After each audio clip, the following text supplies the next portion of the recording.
Ceci est un livre audio autogénéré par Google. Le respect des personnes commence par une certaine politesse envers les mots. P. Magnard, Question à l'humanisme. Avant-propos. Notre société traverse actuellement une crise du sens. L'on n'y sait plus bien ce que l'on pense ni ce que l'on dit. Le brouillage des mots a provoqué une crise des représentations préjudiciables à la relation. Il est donc nécessaire de tenter d'en faire prendre la mesure pour contribuer en quelque manière à une refondation de l'homme de parole. Adopter un point de vue ethnolinguistique sur le modèle français de communication verbale n'a pas ici pour finalité de le critiquer de manière exclusivement négative ou positive. Le chercheur qui ne voudrait voir que le négatif ou que le positif n'est pas un chercheur, c'est un idéologue ou un idéaliste. Au contraire, tenter de rendre compte des faits pour mieux en faire mesurer les enjeux positifs et négatifs dans la formation de la personnalité et dans son expression relève de notre point de vue, d'une perspective de concorde lorsqu'elle propose d'y remédier. Ce travail vise donc à sensibiliser aux enjeux du langage dans l'édification d'un sujet autonome, capable de se penser, de penser son monde et de communiquer, car c'est là une condition nécessaire au meilleur épanouissement de son potentiel créatif pour le plus grand bien de la famille humaine. Dans un contexte de désintérêt assez largement partagé pour la langue, cet ouvrage s'adresse donc à toute personne désireuse d'améliorer ses capacités communicatives et d'aider les uns et les autres à mieux mesurer les bénéfices d'un bon usage de la parole. En évoquant quelques implications constructives de l'acquisition du langage dans l'édification de la personnalité et dans la structuration du mental, dans le but de développer une résistance à l'imprégnation mentale par les discours d'influence qui modifient nos représentations à notre insu. En présentant des outils simples susceptibles de permettre de sensibiliser tout un chacun à l'exercice d'une vigilance constante à l'égard du parler ordinaire, celui du français courant. Introduction. Quel homme de parole pour notre société ? 1.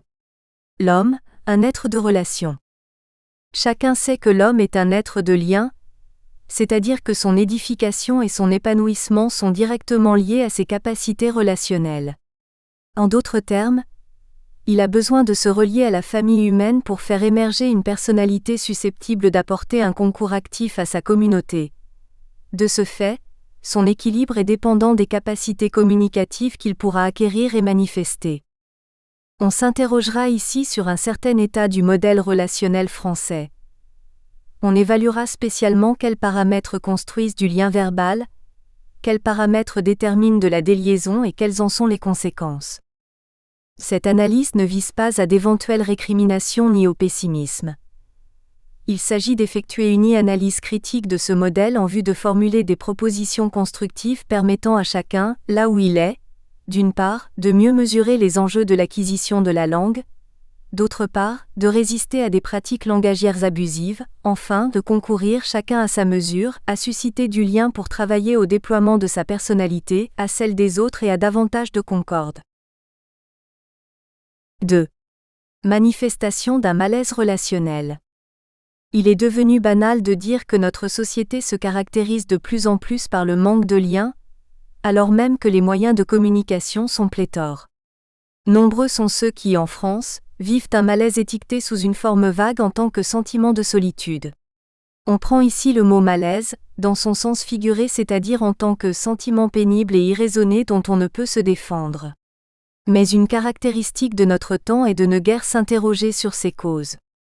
Pourtant, à l'occasion d'une journée nationale de l'écoute organisée par SOS Amitié, les principaux motifs d'appel étaient la solitude et les difficultés relationnelles. En France, ce malaise se manifeste notamment par diverses formes d'isolement, sous des écouteurs, dans des jeux, devant le téléviseur, etc. Il est décelable dans une certaine incapacité à vivre en couple voire en société. Ce malaise peut s'accompagner de conduite à risque, drogue et autres addictions, accidents de voiture pouvant être interprétés comme des actes manqués, relations sexuelles contaminantes, anorexie, boulimie, etc. Une expression aussi significative que « je vis retranché dans ma caverne » nous semble illustrer ce sentiment d'isolement. Ce trouble de la relation peut encore mener à la délinquance, à user de violence contre les autres ou contre soi-même, etc. Il a à voir avec le fort taux de suicide qu'il a fait reconnaître comme un problème de santé publique. En France, les tentatives de suicide étaient en 2003 de l'ordre de 40 000 à 60 000 environ par an. Selon Suicide Écoute, chaque année 12 000 personnes meurent par suicide. À noter que l'on dénombrait environ 1000 cas de mort par suicide parmi les 15 à 20 ans. Et de nos jours, l'augmentation très nette de ces chiffres va de pair avec l'aggravation du chômage et la multiplicité des banqueroutes. Bien que notre société tende à idéaliser son propre modèle, celui-ci semble trop souvent impuissant à donner des raisons de vivre et peut-être même de parler de ses problèmes. Il comporte donc une dimension de malaise qu'il a fait qualifier par le psychanalyste Teana Trella de société dépressive. Mais, à part les professionnels du corps médical ou les membres de mouvements associatifs ou spirituels directement concernés, qui du point de vue de leur spécialité s'interrogent sur ces causes, ce problème de société aussitôt évoqué est régulièrement oublié. Ce malaise, accompagné d'un état dépressif non reconnu par les intéressés, se trouve fréquemment masqué par une importante consommation d'anxiolytiques et d'antidépresseurs. 3. Un exemple. Le discours suivant proféré par une femme de 33 ans nous paraît assez significatif de ce mal-être existentiel. Petit à petit, j'ai eu le sentiment de me désinvestir et de ne plus être moi-même quoi. Je me perdais et j'arrive pas à trouver pourquoi. Je vous assure que je suis dans un état de détresse vraiment énorme. J'ai l'impression d'être spectatrice de ma vie et de ne pas être vraiment là quoi. J'arrivais plus à parler. Je sais plus où je suis. Là je suis perdue. Il n'est nul besoin de prétendre à une interprétation d'ordre psychologique pour constater que la personne en question manifeste, pour le moins, un mal-être voire un trouble de la personnalité, une perte d'image de soi. 4. Symptômes. Une spécificité du mal dont souffre notre contemporain est d'être plus ou moins indicible. Il ne sait comment le mettre en mots. Sa composante indéfinie et diffuse se signale dans son discours par une surcharge d'expressions telles que « j'arrive pas à dévoiler ce qu'il y a en moi »,« je ne vais pas bien mais je ne sais pas pourquoi »,« ça va mal et je ne sais pas pourquoi »,« j'arrive pas à trouver pourquoi ». Son caractère plus ou moins indicible se signale par la fréquence d'expressions telles que « comment dire ?»« comment je pourrais dire ?»« comment trouver les mots ?»« avec quels mots dire ?» J'arrive pas à exprimer vraiment les choses, j'ai beaucoup de mal à exprimer. J'ai beaucoup de mal à trouver mes mots. Je ne sais pas si je vais trouver les mots. J'arrivais plus à parler, j'avais pas les mots, etc. Ce malaise peut d'autant moins être mis en mots que, comme toute société, la nôtre prétend à un modèle de société idéal au sens où tout est supposé y être fait pour le bien-être de ses membres.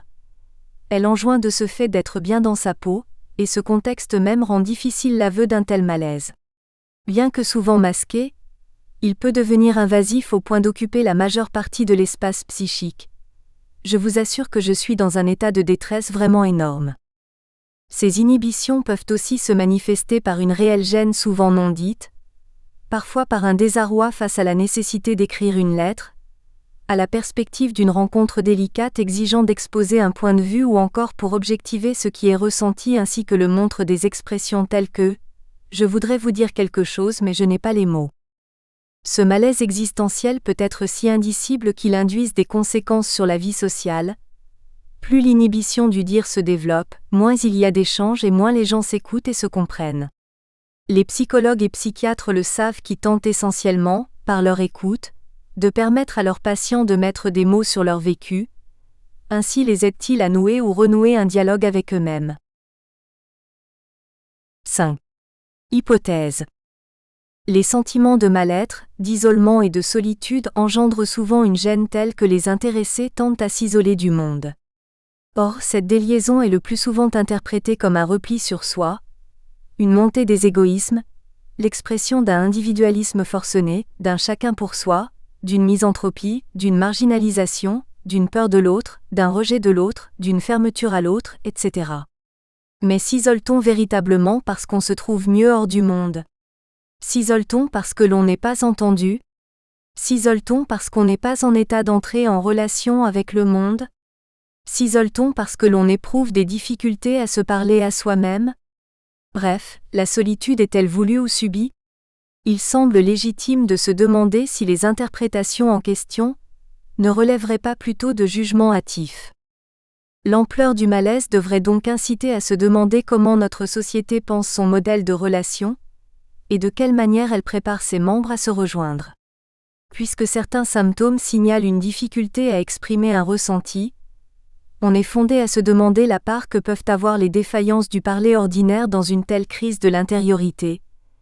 Le parler ordinaire étant le niveau de langue familier qui permet un mode d'expression adapté à une situation d'énonciation particulière. 6. Outils d'analyse. Pour analyser notre modèle français de communication verbale, on adoptera un point de vue ethnolinguistique s'appuyant essentiellement sur des outils linguistiques associés à des éléments de psychologie. Il s'agira d'en relever les caractères spécifiques de manière à en évaluer les effets au plan relationnel et par suite au plan du développement personnel. On posera les questions suivantes. Comment, dans notre culture, s'effectue la transmission de l'outil de relation langagier et quelles en sont les particularités? Quelle part a le développement optimal du lien langagier dans la formation de l'identité personnelle, sociale et spirituelle? À quels facteurs de déconstruction langagière peuvent être exposés les membres de notre société? Quelles en sont les conséquences? Et en quoi sont-ils susceptibles de porter préjudice à l'être de relation? En cas de défaillance avérée, on tentera de formuler des propositions constructives visant à contribuer à renforcer le lien verbal. 7. Perspective. Quelques enjeux de l'édification de l'homme de parole. À noter que l'on n'entend pas ici proposer une 10e méthode d'apprentissage du français. Il existe pour cela quantité d'ouvrages spécialisés, bons et mauvais. La démarche se situe en amont. Elle s'interroge sur un certain état du lien verbal dans la perspective d'une meilleure motivation aux enjeux de la communication langagière. Car il n'est pas abusif de dire que notre langue joue un rôle décisif dans la vie de tout un chacun et dans celle des sociétés. Le grand public français méconnaît d'autant plus les bienfaits de la communication verbale que l'on prétend lui apprendre le français sans avoir accordé un temps suffisant à lui en montrer les enjeux. C'est que de nos jours, la question de la langue française ne reçoit pas toute l'attention qui lui revient au sein même du territoire. Bref, le rôle crucial du langage semble négligé, voire délaissé par les acteurs culturels de notre pays. Il existe néanmoins des associations ou des particuliers travaillant à une refondation du langage. D'autres, éprouvant ou ayant éprouvé des difficultés à s'exprimer oralement ou par écrit, sont, plus que d'autres, désireux de perfectionner leur propre capacité relationnelle. Or, chaque sujet parlant n'est pas seulement dépositaire de sa langue, il en est un acteur responsable. Par suite, il lui revient de concourir en quelque manière à en assumer au mieux la transmission. Cependant, le néophyte ne peut qu'éprouver de l'embarras devant la multitude de livres pédagogiques et trop souvent, devant des arguments plus ou moins élitistes, biaisés ou ampoulés. C'est à de ces personnes de bonne volonté soucieuses de contribuer, d'une manière ou d'une autre, à améliorer le lien verbal que s'adresse ce travail. Car mieux mesurer et faire mesurer les enjeux décisifs du langage est facteur d'épanouissement de la personnalité et par suite, de concorde sociale. Rappelle-toi que ton fils n'est pas ton fils, mais le fils de son temps. Confucius. Première partie, modèle de compétences de communication. Chapitre 1. Quel modèle de relation est transmis par notre société? 1. L'activité sémiotique. On peut traduire une civilisation en termes de signes de divers ordres par lesquels ses ressortissants se représentent le monde, et peuvent communiquer. C'est dire que la relation est à la base de toute société. Chaque communauté humaine élabore à cet effet des ensembles de signes verbaux, oraux ou écrits, gestuels, musicaux, picturaux et de signaux routiers, aériens, maritimes, etc., appelés systèmes sémiotiques. La sémiotique ou sémiologie est l'étude des divers systèmes de signes, des divers codes par lesquels se fait la communication. L'étude du langage est une partie de la sémiologie. L'homme est constitutivement un communicant. C'est autour du signe que se noue son rapport au monde. Pour communiquer, chacun doit puiser dans le système langagier le sous-ensemble de signes nécessaires à la communication verbale. Il élabore ainsi progressivement une manière propre de s'exprimer. Pour devenir membre participant de la communauté humaine, il devra donc déployer des capacités relationnelles en acquérant une maîtrise optimale des signes. 2. Compétences linguistiques, compétences communicatives. Pour communiquer, l'homme doit acquérir une compétence linguistique et une compétence communicative. La compétence linguistique est définie par le linguiste Gilles Leroux comme la faculté de produire et de comprendre des phrases grammaticalement correctes, c'est-à-dire conformes au système linguistique. À titre d'exemple, une phrase telle que « la belle-mère aboie » est sémantiquement agrammaticale puisqu'elle attribue un élément de sens, animal, à une personne humaine. La compétence communicative est la faculté d'un locuteur d'adapter son discours aux interlocuteurs. On utilise des marques de respect à l'égard d'un supérieur hiérarchique. Le sujet ne doit pas présupposer chez l'auditeur des connaissances qu'il n'a pas. Il doit émailler son discours de marques explicatives pour l'adapter à tel ou tel interlocuteur particulier. À celui qui ne connaîtrait pas Benoît XVI, il précisera « le pape Benoît XVI ». Il revient donc à chacun d'intérioriser les signes codifiés, qui sont nécessaires à une communication réussie. 3. La transmission. Toute société transmet ses normes non seulement directement, par son système éducatif mais aussi par imprégnation mentale. Par le simple fait du bain linguistique, l'enfant intériorise nombre de règles qu'on ne lui a jamais apprises, mode de communication, code linguistique, code de bonne conduite, croyances, habitudes, etc.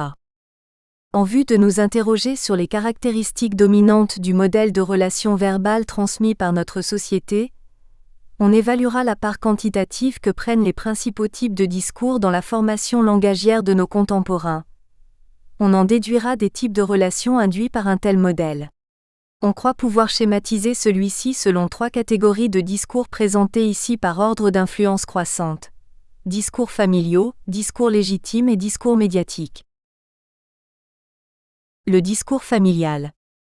Le discours ordinaire cantant l'enfant dans sa famille et dans les lieux d'accueil enseigne les bases de la communication essentiellement par imprégnation. C'est par lui que s'effectuent les premiers échanges. Cette relation avec les parents est décisive en ce qu'elle peut être un temps d'expression des émotions, des sentiments et de pensées, etc. Toutefois, actuellement, compte tenu du mode de vie des parents, faute de temps, on se parle relativement peu en famille. Et la communication se centre davantage sur le rapport au monde extérieur, plutôt que sur le ressenti de l'enfant.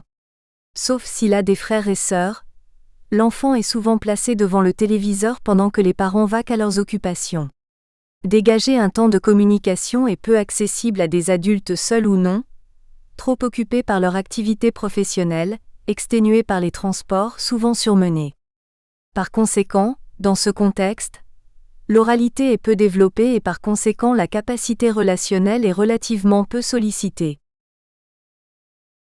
Le discours éducatif. D'une part, notre système éducatif accorde un temps d'enseignement du français d'autant plus insuffisant que les classes sont hétérogènes. Pour les mêmes raisons, il est matériellement impossible à l'enseignant de permettre à chaque élève de prendre la parole pendant chaque cours. En outre, l'enfant y est supposé acquérir des savoirs plutôt que de s'exprimer à titre personnel. Dans l'ensemble, le discours éducatif proprement dit a un caractère très faiblement interactif. L'écrit est insuffisamment développé, l'oralité et l'apostrophe est encore moins. Il convient de noter cependant que la scolarisation permet d'utiles échanges informels entre enfants, verbaux ou écrits, SMS, courriels, etc. Nombre de ces relations d'égal à égal s'effectuent préférentiellement en style télégraphique. Beaucoup pour beaucoup, LOL ou plus rarement MDR pour mort de rire, et depuis il s'est produit quelque chose de bizarre, etc., c'est-à-dire selon des modalités linguistiques réduites. Il ne prépare pas à la symétrie des relations sociales conventionnelles avec des personnes autres, adultes, supérieurs hiérarchiques, inconnus, etc. Or, la connaissance des conventions communicatives et linguistiques serait nécessaire pour une insertion ultérieure dans la société. Le discours médiatique. Les discours de l'ordre marchand sont diffusés par les masses médias écrits, oraux, audiovisuels, dans lesquels il convient d'inclure les jeux électroniques, la publicité et Internet. Quantitativement, c'est le discours le plus prégnant. Selon le Syndicat national de la publicité télévisée, La durée moyenne de stationnement devant la télé est de 3h34 par jour. Il conditionne, essentiellement l'enfant à une forme de communication par l'image et secondairement, à l'écoute. Il a la particularité de ne pas établir un véritable dialogue avec ses destinataires. Il n'invite guère à l'interaction verbale et encore moins à l'introspection. Le discours de la famille, de première importance dans la formation de la personnalité, historiquement premier dans la formation du jeune à la communication, est maintenant passé à l'arrière-plan.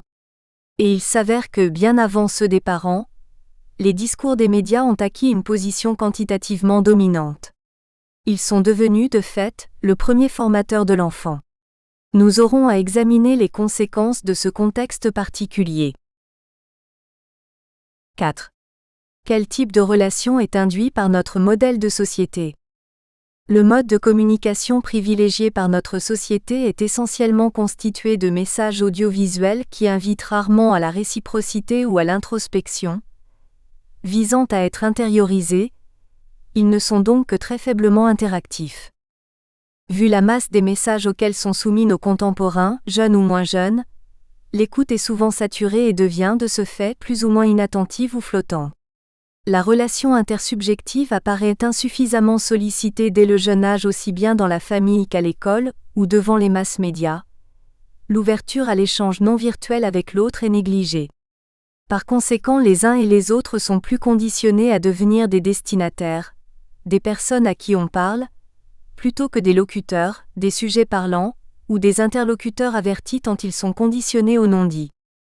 Puisque les discours auxquels est exposé notre contemporain le formatent davantage à la saturation de l'écoute et au non-dit qu'au dit, on est fondé à se demander si son malaise polymorphe, sentiment de solitude ou d'isolement, incapacité à dire, etc., n'aurait pas une dimension verbale et si par conséquent, notre société pense suffisamment le pouvoir relationnel et rassembleur qu'est par excellence le langage. On n'habite pas un pays, on habite une langue. E.M. Sioran, Aveux et anathème. Des EUXIEME partie. Aspect de l'édification de l'homme de parole. Chapitre 2. Le système de signes langagiers. 1. Le code linguistique. La langue est un code fait de signes lexicaux et grammaticaux partagés par une communauté. Ces signes sont indispensables pour entrer en relation avec la famille humaine. Il convient ici de souligner combien le système particulier qu'est la langue a une importance décisive dans la vie du petit homme. L'acquisition du langage va lui permettre d'instaurer une relation à lui-même et au monde.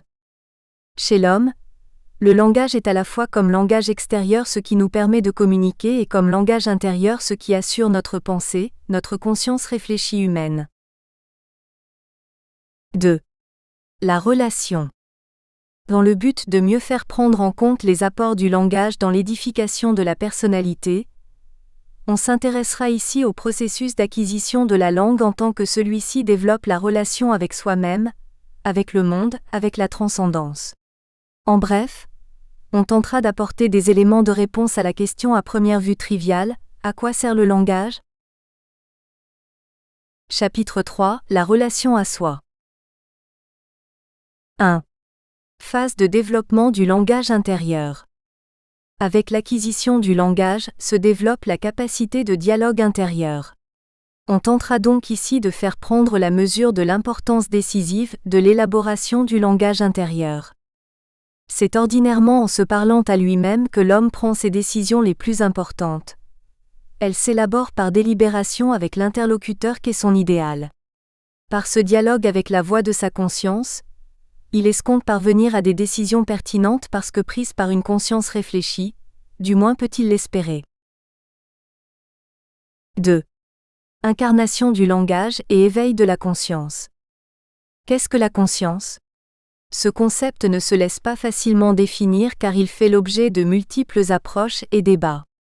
D'un point de vue fonctionnel, c'est l'activité psychique normale de l'homme à l'état de veille, une faculté mentale qui permet de percevoir des phénomènes, des états émotionnels, d'en rappeler le souvenir, faculté étroitement liée à la perception dite aussi instance de perception-conscience. Déjà, Le nourrisson suivant du regard un objet incorpore une perception physiologique de lui-même, mais il ne sait pas encore la verbaliser.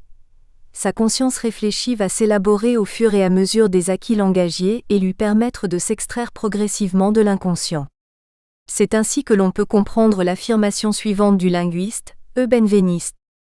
L'éveil de la conscience chez l'enfant coïncide toujours avec l'apprentissage du langage, qui lui permet d'élaborer sa propre réalité et l'introduit peu à peu comme individu dans la société. D'un point de vue relevant du domaine de la psychanalyse, devenir conscient, c'est s'ériger en sujet pensant co-créateur de son monde. La conscience est l'organisation dynamique et personnelle de la vie psychique. Elle est cette modalité de l'être psychique par quoi il s'institue comme sujet de sa connaissance et auteur de son propre monde. La conscience s'avère être en quelque sorte un lieu de structuration des contenus psychiques et d'édification de la personne humaine.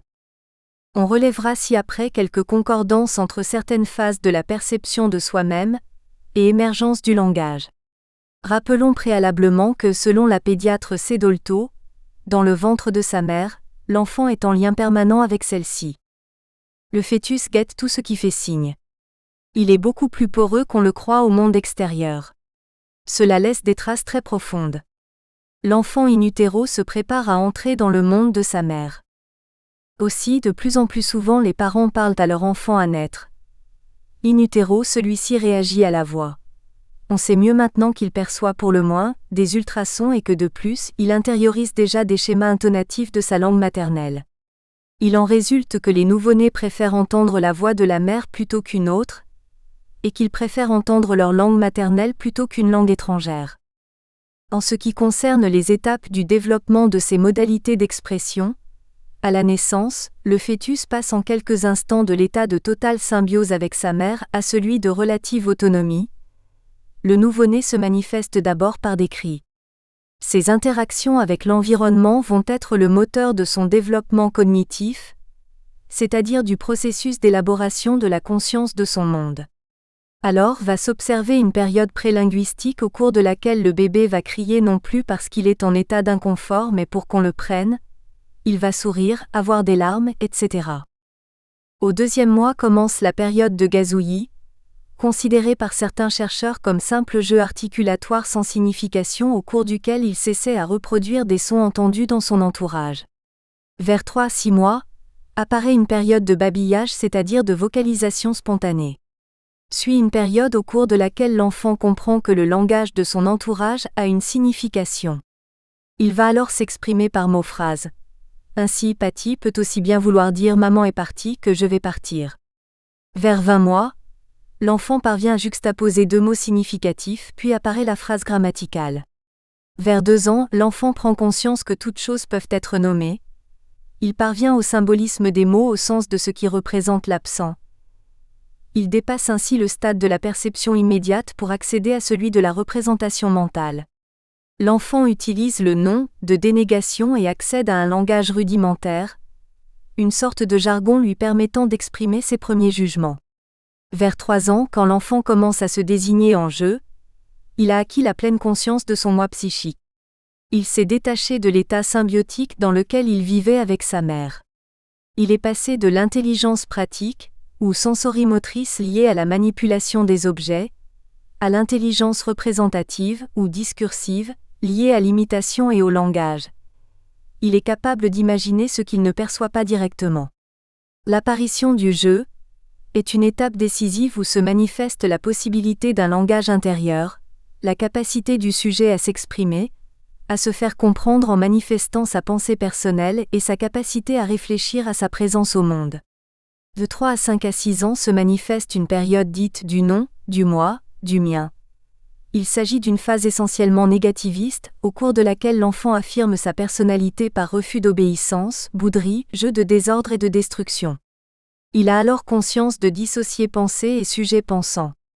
À partir de 5 ans, J. Piaget estime que le langage cesse d'être essentiellement égocentrique pour devenir moyen de communication. L'enfant a acquis la maîtrise du je-tu. Une nouvelle période d'opposition par rapport aux parents, à l'école, aux institutions a lieu autour de 14 ans. L'adolescence est une période d'opposition qui conditionne le processus d'émancipation. À 18 ans, on considère que le langage est intégré. On entend les langues étrangères à travers le système de notre langue. Il y a lieu toutefois de remarquer qu'en raison de la continuelle reconfiguration du cerveau humain, tout au long de la vie, il est encore possible, quoique qu'avec moins d'adaptabilité, de développer des capacités langagières et d'acquérir une autre langue.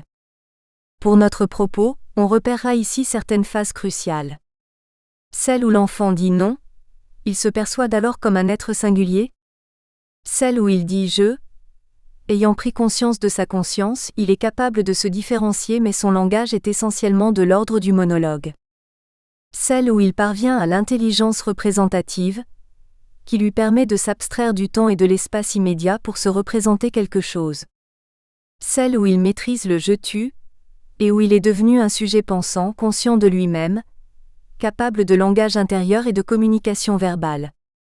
On remarquera en particulier qu'avant d'être capable de dire tu, l'homme est ainsi fait qu'il doit être capable de dire je, autrement dit, tant qu'il n'y a pas de je, il n'y a pas de tu possible.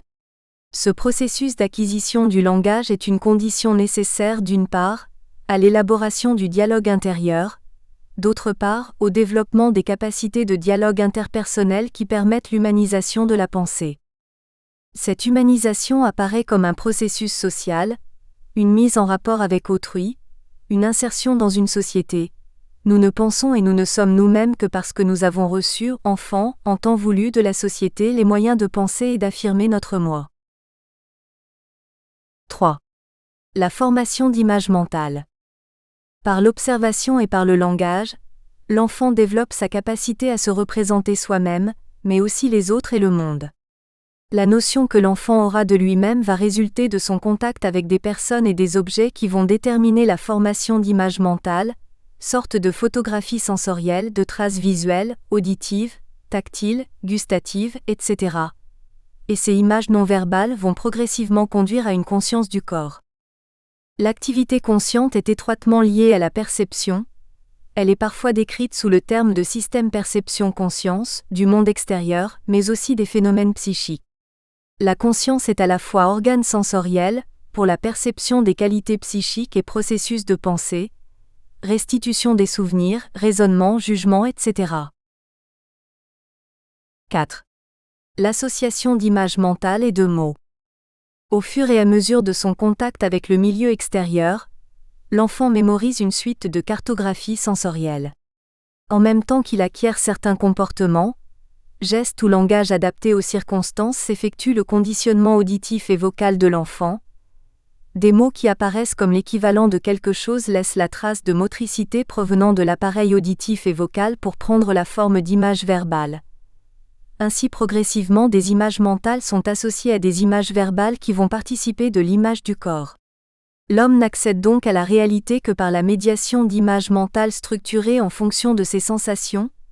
C'est pourquoi les représentations du réel qui l'édifient ne sont pas l'objet lui-même. De ce contact du vivant avec son milieu, résulte une activité psychique faite majoritairement des empreintes d'images mentales qu'il pourra reconstruire de mémoire selon un mouvement qui va de l'extérieur à l'intérieur, et par un mouvement inverse d'intérieur vers l'extérieur. Elles pourront ensuite être reconnues ou rappelées automatiquement, sans avoir besoin de prêter attention aux mécanismes complexes de l'articulation, pour les besoins de la communication verbale orale ou écrite aussi bien que pour penser. Et chacun peut vérifier aisément qu'il suffit de penser à un mot, pour que les schémas musculaires appropriés se dessinent sur ses lèvres par un flux nerveux, automatisme que nous avons néanmoins appris culturellement à réfréner. La production d'images mentales est incessante en état de veille, et pendant une partie du sommeil. Notre activité psychique consciente est faite d'une multitude de représentations que la langue permet d'organiser selon des relations particulières, et qui détermineront une vision du monde spécifique largement infléchie par notre acculturation. Le langage représente la forme la plus haute d'une faculté qui est inhérente à la condition humaine, la faculté de symboliser. Entendons par là, très largement la faculté de représenter le réel par un signe et de comprendre le signe, comme représentant le réel, donc d'établir un rapport de signification entre quelque chose et quelque chose d'autre. Le langage est un médiateur indispensable entre l'être et le monde. Par le signe langagier, il peut construire une signification du monde. 5. Le langage développe la pensée et vice-versa. L'acquisition du langage est un facteur décisif dans l'émergence de la pensée. Pour devenir conscient, l'enfant doit s'extraire progressivement de la partie inconsciente de son psychisme. Le langage va concourir à son enfantement en tant que sujet pensant distinct du monde, assumant sa connaissance de lui-même et du monde. Lorsqu'il a acquis la capacité de langage intérieur, il est en mesure d'élaborer le modèle de son monde et d'élargir son champ de conscience. On ne sait pas véritablement ce qui est premier du langage ou de la pensée, mais on sait qu'ils sont en totale interdépendance. La pensée développe le langage et le langage développe la pensée. A. Pensée consciente. La conscience peut être vue comme un miroir sur lequel l'être perçoit sa propre existence, analyse et élabore sa réalité avant qu'elle ne soit stockée dans sa mémoire. Elle n'est donc pas une multiplicité de contenus, d'états ou de données. L'apparition du langage est une étape capitale dans l'évolution intellectuelle de l'enfant. Par l'imitation et le langage, il va accéder progressivement à l'intelligence représentative, aptitude à imaginer ce qu'il ne perçoit pas directement, et acquérir la possibilité de forger des outils d'analyse spécifiques de ses perceptions. Devenu capable d'élaborer par lui-même une connaissance de son monde et de la verbaliser, il peut alors s'identifier en tant que sujet pensant, auteur de sa vision du monde. On a pu dire que la pensée consciente était langagière au sens où une pensée dite analytique ou discursive s'élabore par l'intermédiaire de signes. Pour autant, d'une part, la pensée consciente ne saurait être réduite au seul mécanisme du système de la langue. D'autre part, l'activité psychique consciente est limitée par le fait que nous ne sommes conscients que de ce à quoi nous prêtons attention. De multiples phénomènes parviennent au sens dont le sujet n'est pas conscient. Par exemple, lorsque l'on écoute une conversation, on efface les bruits alentour. C'est que la conscience n'embrasse pas la totalité de la réalité immédiate.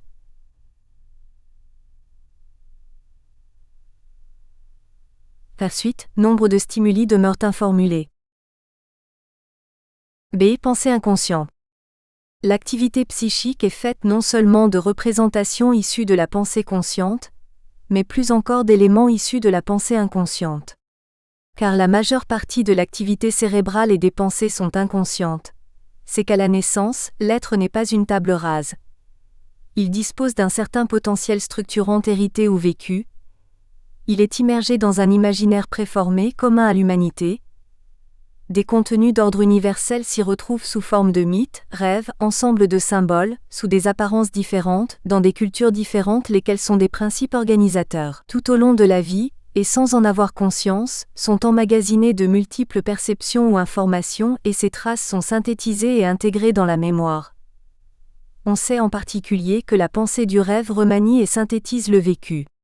Cette pensée inconsciente, dite aussi parfois symbolique, faite d'images non verbales, images, traces liées à des souvenirs tels qu'une émotion, une odeur, un goût, etc., et d'images verbales, et qui s'exerce surtout pendant le sommeil, est donc un autre langage ayant ses signifiants et ses signifiés propres.